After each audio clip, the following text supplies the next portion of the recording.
Mission successful हो जाएगा तो अगला स्टेप क्या है? अगला स्टेप है कि देखिए गगनयान में हम ये चेक कर रहे हैं कि हमारा जो स्पेस मॉड्यूल है उसका जो ह्यूमन सपोर्ट सिस्टम है, यानी ये जो पायलट्स रहेंगे, एस्ट्रोनॉट्स अंदर रहेंगे, उनका खाना पीना, सांस लेना, सबसे बड़ी बात उनका जो शरीर से अलग अलग केमिकल्स एंड वेस्ट निकलते हैं उसका ट्रीटमेंट, स्पेस, ये सब टेस्ट हो जाएगा। उसके बाद अगले मिशन में हमारे एस्ट्रोनॉट जो हैं वो चांद की तरफ जाएंगे। तो भारत के लिए उस दिन हम सब इंतजार कर रहे हैं जब गगनयान में सक्सेसफुली सब कुछ चेक करने के बाद सिस्टम्स, एक दिन बहुत जल्दी आने वाला है जब भारत चांद की तरफ हम अपना भारत का ही एस्ट्रोनॉट लॉन्च करें। सर सफल हो गया। देखिए बधाइयों का सिलसिला शुरू हो गया है और बधाई मिलनी भी चाहिए, इतनी तेजी से भारत विकास कर रहा है। आप देख रहे हैं हर एक प्रक्षेपण जो है वो सफलता से लॉन्च हो रहा है और अपनी कामयाबी के झंडे भी गाड़ रहा है। इसरो प्रमुख को देख रहे हैं आप लोग टीवी स्क्रीन पर, तमाम लोगों से बधाइयां ले रहे हैं, तमाम लोगों को बधाइयां देते हैं और शायद थोड़ी देर बाद वो तस्वीरें भी सामने आएंगी जब प्रधानमंत्री, गृह मंत्री, तमाम लोग बधाई देंगे।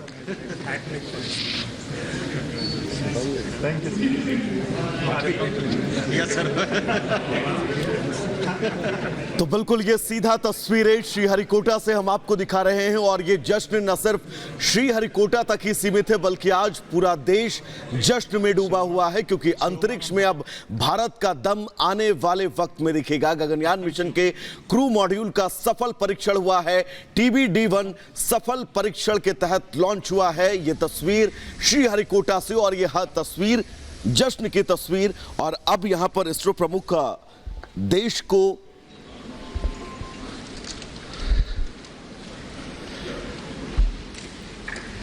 I'm very happy to announce the successful accomplishment of the TBD-1 mission.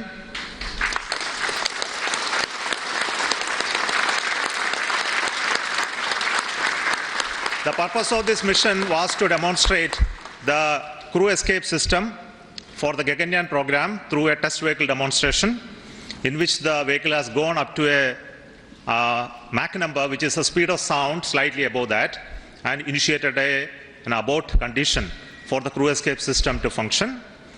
The crew escape system took the crew module away from the vehicle, and subsequent operations of the crew module separation from the crew escape system, all the parachutes opening, and touched down in the sea at the required velocity has been very well accomplished, and we have got confirmation of the data of all of this. And we will be further doing the approach recovery operations of the crew module to be collected from the sea, brought to the ISRO chief S Somnath को आप सुन रहे हैं, जिन्होंने बताया कि किस तरह से ये एस्केप मॉड्यूल सफलतापूर्वक जो इसका मिशन था उसने पूरा कर लिया है। साउंड की स्पीड से ये चला और उसके बाद अपनी यात्रा को इसने पूरा किया और अब फिलहाल बंगाल की खाड़ी में, समंदर में ये है जिसे नेवी की टीम निकाल कर लाएगी। यही इसका मिशन था। तैयारी इस तरह की थी कि जब मिशन गगनयान जाएगा और वापस लौटेगा या अगर जाते वक्त किसी तरह की कोई गड़बड़ होती है तो मिशन को अबॉर्ट किया जाएगा। तो उसके तहत ये तैयारी की गई थी। करीब 17 किलोमीटर की ऊंचाई के बाद जो कैप्सूल था वो अलग हुआ, उसके बाद पैराशूट के जरिए उसे बंगाल की खाड़ी में उतारा गया समंदर के अंदर, और अब नेवी की टीम उसे रिकवर करके बाहर लाएगी। ये जानकारी सफलतापूर्वक ये लॉन्चिंग, ये ट्रायल पूरा हो गया है, ये इसरो चीफ ने जानकारी दी। बिल्कुल, तो इसरो प्रमुख सोमनाथ इस वक्त पूरे देश को इस मिशन की जानकारी दे रहे हैं कि कैसे इस गगनयान मिशन ने सफलता पाई है, क्योंकि शुरुआती 8 मिनट जिस बात का जिक्र कर रही थी सुजाता वो बहुत अहम थे और इन शुरुआती 8 मिनट के बाद 17 किलोमीटर तक तकरीबन ये यान जो है वो ऊपर गया और उसके बाद पैराशूट के जरिए इसकी सफल लैंडिंग हुई है। यानी कि ये मिशन अपने आप में पूरी तरह से सफल रहा है और इसी बात की जानकारी इस वक्त एस सोमनाथ श्रीहरिकोटा से देते हुए नजर आ रहे हैं।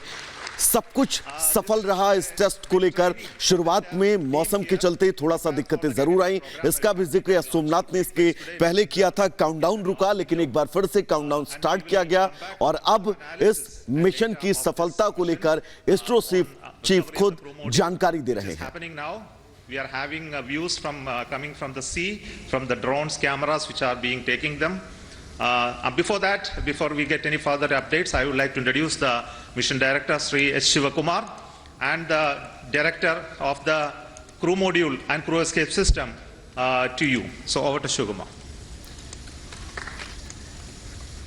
तो देखिए तमाम वो लोग हैं जिन्होंने इस मिशन में खास अहम भूमिका निभाई।